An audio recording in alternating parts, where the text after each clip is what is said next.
ሰላም ጤና ይስጥልኝ እንደምን ዋላችሁ ወይንም እንደምን ከረማችሁ ውድ ተመልካቾቻችን እኔ ስሜ ወንደሰን አውራሪስ እባላለሁ በተለያዩ ስራዎች ልታቆኝ ትችላላችሁ ለምሳሌ አዲስ ይቅርታ ባንከሩ 98 ሌላ ደግሞ አጫጭር ከሰራኋቸው ቪዲዮዎች ዋካ ቁጥር 1 እና 2 እና ደግሞ ፍልቅልቅ ኮሜዲን ሰርቻለሁ እንግዲህ ያንን ያየ ሰው መቼም ሊያስታውሰኝ ይችላል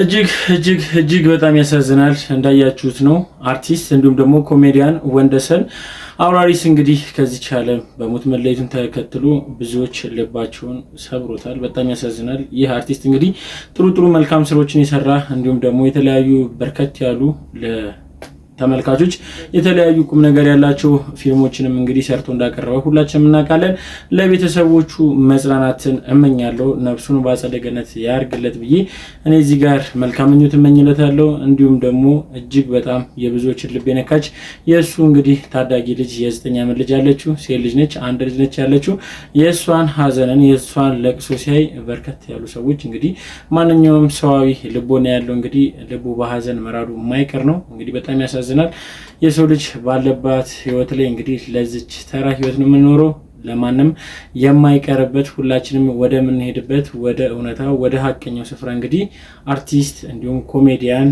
ወንደሰን አውራሪስ እንግዲህ ከዚህ ዓለም በሞት ተሰናብቶ ሄዷል ነፍሱን በአጸደ ገነት ያርግለት ሰላም ቤተሰቦች እንዴት ናችሁልኝ ደህና ናችሁልኝ እኔ ደህና ነኝ ክብር ይስፋ ብያለሁ ለባለቤቱ ቤተሰቦች ዛሬም እንደተለመደው ለእናንተ ወቅታዊ አዳዲስ መረጃ ዘል ቪዲዮዎችን ይዤላችሁ መጥቻለሁ አብራችሁን ቆዩ ለቻናሉ አዲስ ሆናችሁት ሰብስክራይብ የምትሉን በተን በመንካት ቻናሉ ፋሚሊ መሆን እንዳይረሳ እንዲሁም በተጨማሪ ቪዲዮ ላይክ ማድረግ እንዳትረሱ ምክንያቱም ለብዙዎች ተደራሽ እንደሆነ ስለሚረዳኝ ነው ቤተሰቦች ወደ ቪዲዮቹ እንሄዳለን እኔ በቪዲዮቹ ላይ ሐሳቤን ሰጥ እናንተ ደግሞ ኮሜንት ሴክሽን ላይ ገብታችሁ በነፃነት ሐሳባችሁን አጋሩኝ አብራችሁን ቆዩ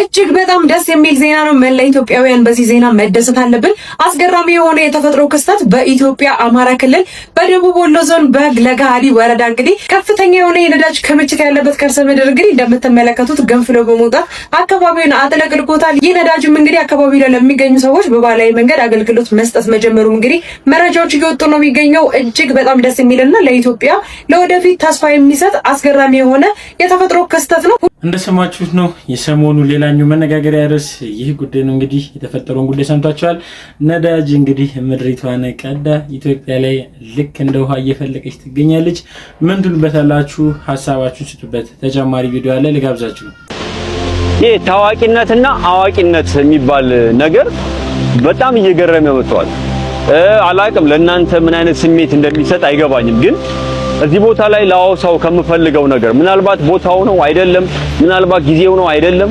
እሱን ያው በሂደት አብረን የምናየው ይሆናል ግን ምን መሰላችሁ አዋቂና ታዋቂ መሆን ኢትዮጵያ ውስጥ በጣም ግራ ያጋባን ነው የሌላውን ሀገር ኮንቴክስት አላቅም የሌላውን ሀገር ሁኔታ አላቅም እኔ ግን እንደ ኢትዮጵያዊነቴና እንደ አንድ ዜጋ አንድ በጣም የሚያሳስበኝ ነገር ላይ የደረስን ይመስለኛል ምንድነው ታዋቂ ማለት ለሰው ነው አዋቂ ለራስ ነው በደንብ አስተውሉት እከሌ አዋቂ ነው ስትል ለራሱ ነው ማወቅ መጀመሪያ ከራስ ነው የሚጀምረው ታዋቂ ነው ማለት ሲጀምር በሰዎች ዘንድ ነው የሚታወቀው ስለዚህ አንድ ነገር ይገርመኛል ለምሳሌ አዋቂ ማለት አወቀ ማለት ብርሃን በራለት በብርሃን ተመላለሰ ዳነ ብዙ ትርጉም አለው አይደል ነቃ እንደማለት ነው አላቅም ዛሬ ላይ የመጣብንን በላ ምን እንደሆነ በጥንቱ ሰዎች አዋቂ ከሆኑ በኋላ በሰዎች ዘንድ ይታወቃሉ። ለምን ስትል ያወቀው ከችግር መፍትሄ ለማውጣት ነው። ለሰዎች የችግራቸው መፍትሄ የሆኑ ነበር። ስለዚህ ሰዎች ያውቋቸዋል። እንዴት የሰው ልጅ አዋቂ ሳይሆን ታዋቂ ይሆናል? አሁን ሀገራችንን የያዛ ትልቅ ወረርሽኝ አብዛኛው ሰው ታዋቂ ለመሆን ነው የሚቸኩለው። ኦፍኮርስ ታዋቂ መሆን ይቻላል በአንድም በሌላም መንገድ። ግን ምን ሰርቼ ነው? ምን አድርጌ ነው? በምን መንገድ ነው የምታወቀው? ከዛ ስታወቅስ እንዴት አዋቂ ያልሆነ ሊታወቅ ይችላል? ሁሌ የሚገርመኝ ነገርና አንድ ነገር ግራ ገባኝ። ምን ብትሉኝ አሁን በሚገባኝ አሁን ባለሁበት ሁኔታ አሁን በቆምኩበት ምድር ላይ ምናልባት ኢትዮጵያ በጣም በትልቅ ችግር ውስጥ ነው ያለችው። ኢኮኖሚካሊ፣ ፖለቲካሊ ብዙ ነገሮች ውስጥ ነው ያለችው አይደል? ይህንን ነገር መፍትሄ ይዞ ሊመጣ የሚችለው አዋቂ ነው እንጂ ታዋቂ አይደለም። ብዙ ታዋቂ ሰዎች አሉን፣ አሁንም ግን በችግር ውስጥ ነው ያለን። እነዚህ ሰዎች የምር አዋቂ ቢሆኑልን ኖሮ ብለን ብንመኝ የችግሮቻችን ሁሉ መፍትሄ እጆቻቸው ላይ ነበሩ። ልጆቻችንም ወንድሞቻችንም እናሳድጋቸው በዙሪያችን ያሉት የሚመጣው ጄኔሬሽን ከእውቀት እየራቀብን የመጣ ይመስላችሁ? እውቀትን በጣም እየፈራው የመጣ ይመስላችሁ? ቀላሉና በጣም ለምድር ተስማሚ ብለው የሚያስቡት የአዋቂነት መድረክ የአዋቂነት መንገድ ነውና ልጆች አይታችኋቸው ከሆነ አዋቂ ከመሆን ይልቅ ታዋቂ ለመሆን ነው የሚጥረው። እና አገሪቱ የገባችበት የሆነ ከድጡ ወደ ማጡ የመጣን ይመስለኛል። እንደሰማችሁት ነው። እውነትም የሀገራችን ችግርን ለመፍታት የሚያስፈልገን ታዋቂ ሳይሆን አዋቂ ሰው ነውና አዋቂዎችን ያድለን። ለማንኛውም ይህን ቪዲዮ ይዤበት የመጣሁበት ምክንያት ዋነኛው ምክንያት ምንድነው? የሰሞኑ መነጋገሪያ የሆነ ጉዳይ አለ። እሱም ደግሞ ከቲክቶክ አዋርድ በፊት እንዲሁም ደግሞ ቲክቶክ አዋርዱም እንዲሁም ደግሞ ከቲክቶክ አዋርዱም በኋላ እንግዲህ የአዶናይ ጉዳይ አሁን ድረስ መነጋገሪያ ሆኖ ቀጥሏል። አዶናይ አሁን ድረስ ምንድነው ዓላማው? ለምንስ ነው ሰግጡ የሚለው? መሰገጥስ ምንድነው? እስካሁን ድረስ መሰገጥ ለሁለት ተከፍሎ ግማሹ በመልካም ጎን እያየው ነው፣ ግማሹ ደግሞ በመጥፎ ጎን እያዩት ነው። እስቲ ለማንኛውም ስለ መሰገጥ ምን ይመስላችኋል? ቪዲዮዎች አሉ ልጋብዛችሁና እስቲ ሀሳባችንን እንሰጥባችኋለን። ሰገጥ እኔ አሁን ለምሳሌ በቃ ቸክሎ መስራት ማለት ነው። ቸክለሽ አሁን ዩኒቨርሲቲ ይሄ ቸካይ ነው ይባላል። ሰገጥ እንደማለት ጠንክረሽ አውትሻይን መሆን ማለት ነው። ከዚህ ውጭ ሌላ የምታረጉሙ ነገር የለም። ድምፁ እንኳን አምር ሰግጥ ይሄ ሰግጥ ፈምስ ምናምን የሚለው ብዙዎች አሁን እየተነተኑት ነው። ትንታኔ አያስፈልገውም። አራዳ በአሁኑ ትንታኔ ይሄ በቃ የተንበላጠጠ ምናምን። አራዳ እውቀት ያለው ሰው ማለት ነው። ታጋሽ የሆነ ሰው ማለት ነው። ሰልፍሽ ያልሆነ ሰው ማለት ነው። ለሌሎች የሚኖር እኔ አይልም። አራዳለት እኔ በእኔ ዘመን ይሄ ነው እኔ የሚል ነገር የለውም። እዛ ላይ ሐሳቡ ላይ እናነሳቸውን ሐሳቦች ትልቅ አባባል ነው። በቃ ካልጣመን ማግለል ነው፣ መተው ነው። ለምን እንተነትናለን? ማንነኛ ታግ ነው ዘረፋ አገኝ አይልም። ምሳሌ አይደለም ሰግጦ ነው እሱ ሌት ተቀን ሰግጦ ሰራ፣ ሌት ተቀን አድምቶ ሰራ። እንግዲህ በዘመኑ ቋንቋ ደግሞ ማድማት ይባላል። አንድ ስራ ላይ አድምተሽ ስሪ፣ አድምተሽ ስራ እንደሚባሉ ማለት ነው። ነጭ ላብን አውጥተሽ ስራ። ይሄ ነው ትርጉሙ። ሌላ አንቺ ትርጉም ነው እና የህዝብ ትርጉም ለማውራግና ለማበጣበጥ የሚፈለግበት ሀሳብ ስላሉ እኔ አንዳንድ ቲክቶከሮች እንደው ቲክታከር ነው የሚባለው ሲያሞላቀቁት ቲክታከር ሲሉት ያስቀኛል። ያው ቲክ ማለት እኮ ቲክ እና ቶከር ወሬኛ እንደማለት ነው። ብዙ ወሬኞች እንደው ቢያስተካክሉት ከኔ ጀምሮ ያው ቲክቶክ ቲክታከሮች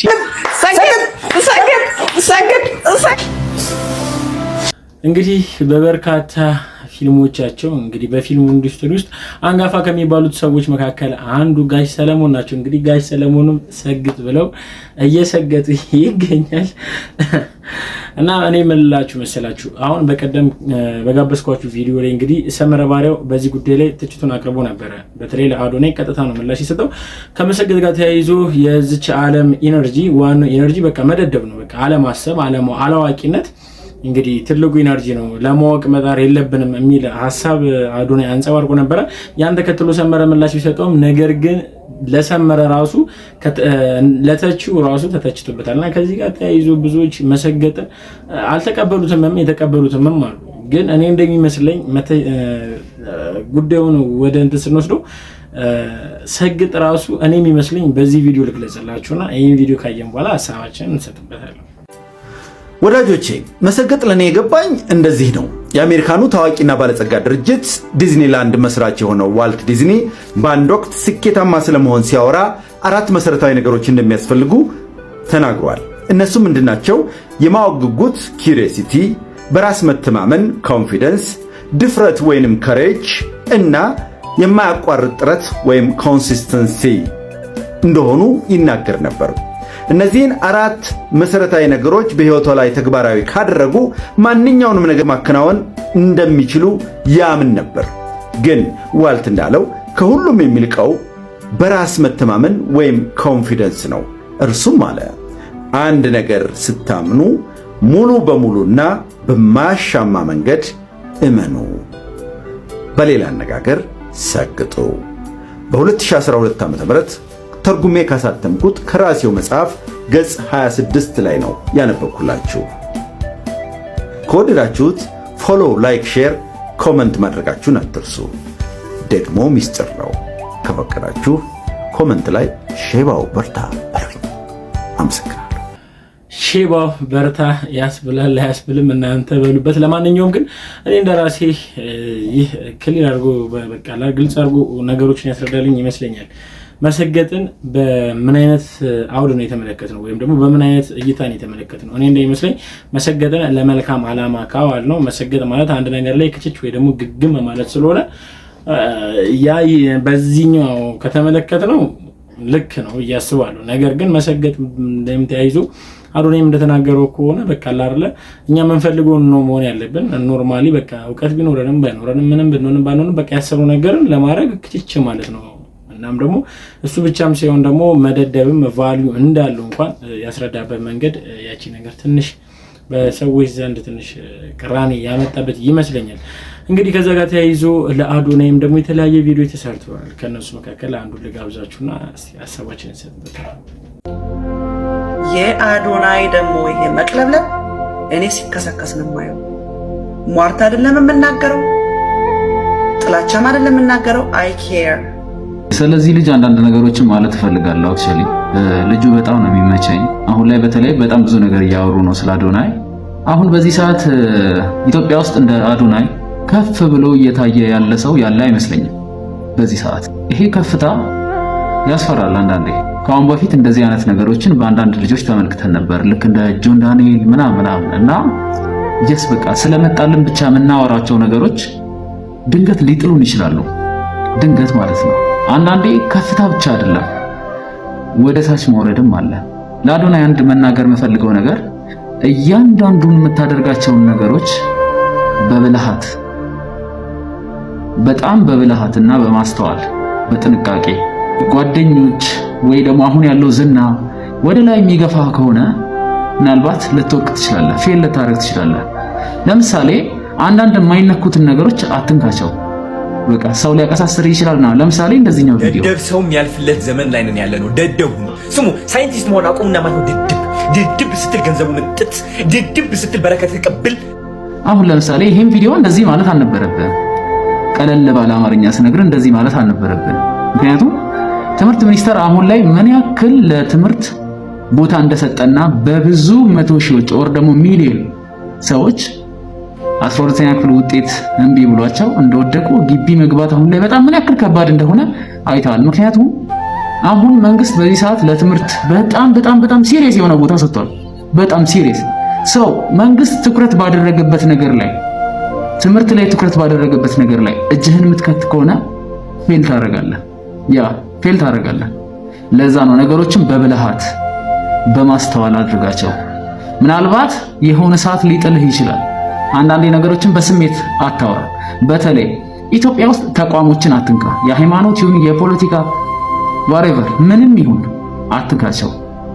ፐርሰናል ጉዳይ ላይ በራስህ ላይ በጓደኞችህ ላይ ወይም ደግሞ በሚከተሉ ሰዎች ላይ የምትፈልገውን ነገሮች መናገር ትችላለህ፣ ሞቲቬት ማድረግ ትችላለህ ምናምን። ግን አንዳንዴ ሰዎች እየሰሙን ነው ብለን የምናወጣቸው ቃላቶች ድንገት እንድንወድቅ ምክንያት ይሆናሉ። ለዚህ ምስክር ጆን ዳንኤል ነው። ለምሳሌ ጆን ዳንኤል በጣም የኢትዮጵያ ሕዝብ የሚወደው በጣም ብዙ ሰዎች የሚወዱት ሰው ነበርና በአንድ አጋጣሚ የተፈጠረው ታሪክ ተፈጠረ። ልጁ አሁን ላይ እስር ቤት ነው። ሰው አንድ አጋጣሚ ከመጣ መንግስት አሁን ለምሳሌ በዚህኛው ቪዲዮ ህዝቡ ወይም ደግሞ ወጣቱ እንዳይማር እንቅፋት እየሆነብኝ ነው ብሎ ቢያስርህ ወይ አትማሩ እያለ ነው ብሎ ቢያስርህ በቃ አለቀ። ጫወታው እዛ ጋር የወንድማችን ንግግርን ሰምታችሁታል። እኔ በበኩሌ እጅግ በጣም ትልቅ የሆነ ንግግርን የተናገረው ምክንያቱም አዶናይ ለሚያረጋቸው እያንዳንዱ እርምጃ ማስተዋል ይገባዋል። ምክንያቱም ከሱ በፊት የነበሩ እንደሱ በአገራችን በተለያዩ ሰዎች ዘንድ እንግዲህ በብዙ አድናቂዎችና በብዙ ሰዎች ዘንድ ተቀባይነት ያገኙ ትልልቅ ከሱ የተሻለ ስፍራ የነበሩ ሰዎች ዛሬ ላይ እንግዲህ በርከት ያሉት እንግዲህ አሁን ላይ በፊት የነበሩበት ቦታ ላይ ወርደው ተበታትነው ይገኛሉ። ለምሳሌ እንደ ጆ ዳንኤልን አንስቷል። ጆ ዳንኤል በዚህ ሳለ እስር ላይ ይገኛል። በእርግጥ አሁን በፍርድ እንደተወሰነለት ከሆነ በነፃ ሊለቀቅ እንደሆነም ሰሞኑን መረጃዎች ወጥተዋል። እንግዲህ ይህም ደስ የሚል ዜና ነው። እንኳን ደስ አለ ማለት ፈልጋለሁ። ነገር ግን ወደ ጉዳያችን ስንሄድ አዶናይ ነገ ጠዋት ላይ በስሜታዊነት ወይም ደግሞ በብዙ ሆይታ እንግዲህ የማይሆን ወይም ደግሞ ተቀባይነት የሌለው ድርጊት ቢፈጽም የሱ እጣ ፈንታ የሚደርሰው። ስለዚህ እያንዳንዱ እርምጃ እኔ እንደራሴ ቢጠነቀቅ ብዬ ሀሳብ መስጠት ፈልጋለሁ። ተጨማሪ ቪዲዮ አለ ልጋብዛችሁ። ልክ ለአዶናይም ለይቱናስም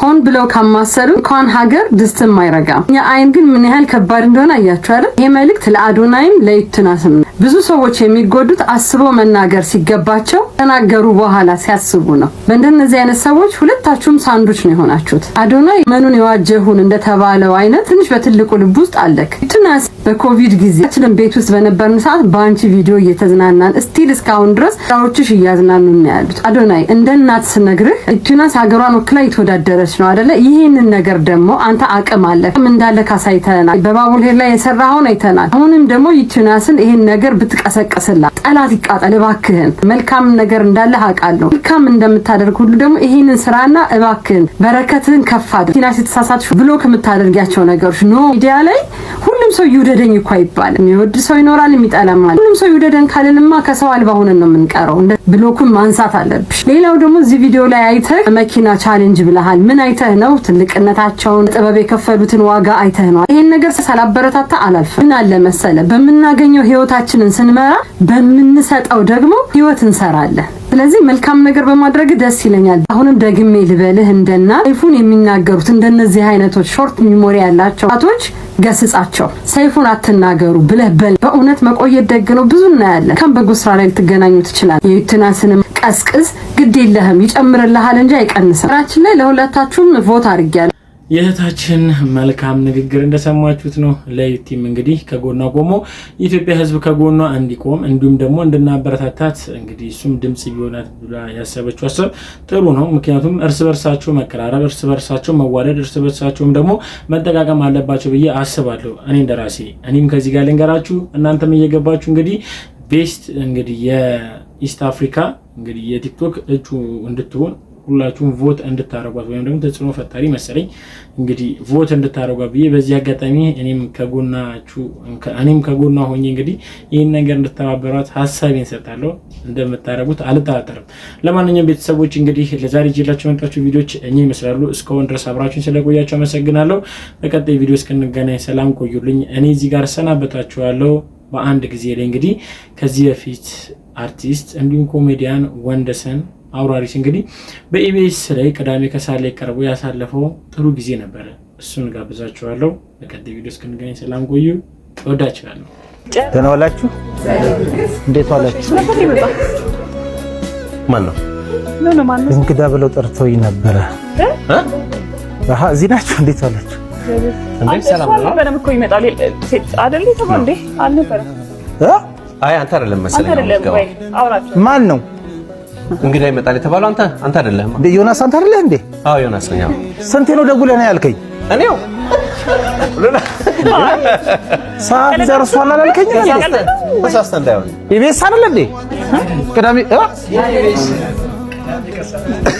እንግዳ ነህ ብለኸኝ ጠርተኛል። ዮናስ አንተ አይደል እንዴ የደወልኩት? ሉላ እናንተ ተሳስተ እንዳይሆን ሌላ እንግዳ ነው። አሁን ሌላ ሰው ነው አይዝ ነው ቀጠሮ ከኔ ውጪ ስንት ስራ ትቼ እኮ ነው የመጣሁት። ሉላ ቀጥረሻል? አይ መጀመሪያ ሽካይ አንተ አይደለም ይቅር እዚህ ድረስ መጥቼ አይ አይደለም ሰው ቀጥረና ኦሬዲ መታለችና በጣም ይቅርታ ሚስተር ዳይሬክተር ከት አንዴ እንግዳ ተሳስቷል። እዚህ ድረስ ጠርታችሁኝ ተሳስቷል። አይደለም ሰዓቱ ነው እንኳን አልወጣም እንዴ ዘማ እንደዛ ጥሩ አይመስልም። አልወጣም አይደለም እዚህ ድረስ ተጠርቼ ተከብሬ ተጠርቻለሁ አይደል እንዴ? ትክክል ነህ ልክ ነህ። ምንም አልተሳሳትክም። ግን ካንተ በፊት የቀጠርነው ሰው አለ። በጣም ይቅርታ። ሌላ እንግዳ ነው አሁን የሚቀድመው። ነግሯቸዋል እናንተ እንዴ? ምንድነው ስንባባል የነበረው እንዴ? ያው ስቱዲዮ ስለሆነ ስቱዲዮ ማክበር አለብን መቼም አይደል? እየጠበቀችን ነው ደግሞ። በጣም ይቅርታ እንዴ ጓጉቼ መጥቼ ነው ነው አይ ሉላ የተናገራችሁ ነገር አለ ነው ዮኒ ነው ሉላ አይ ከኔ ጋር ተደዋወልን። እውነት እናንተን እንዲህማ አይተክም አጨክንበት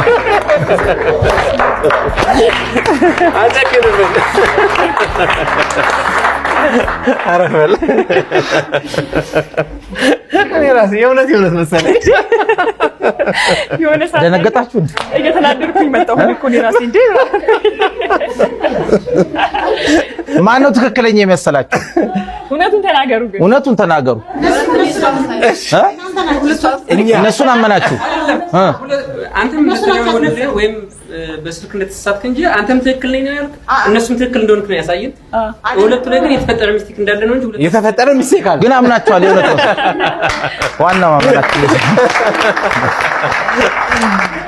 ገብቷል። እንግዲህ ኮሜዲያኑ ሳቅ በሳቅ ልንሆን ነው። ማን ነው ጥቂት ያስተዋውቀንና በቀጥታ ወደ ጉዳያችን እንገባለን። እንኳን ደህና መጣህ ዮኒ፣ እንኳን ደህና ቆያችሁ። ሉላ ግን ኮስተር ስትል አንተ ሲሪየስ ደስ አለኝ። እንደውም እሷ በለጠች እኮ አልበለጠችም?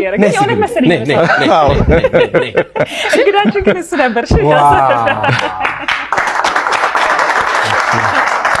ለዚህ ነው ህይወትን የማላምናት። ለዚህ ነው መኖር የሰው ስም ብቻ ነው የምለው።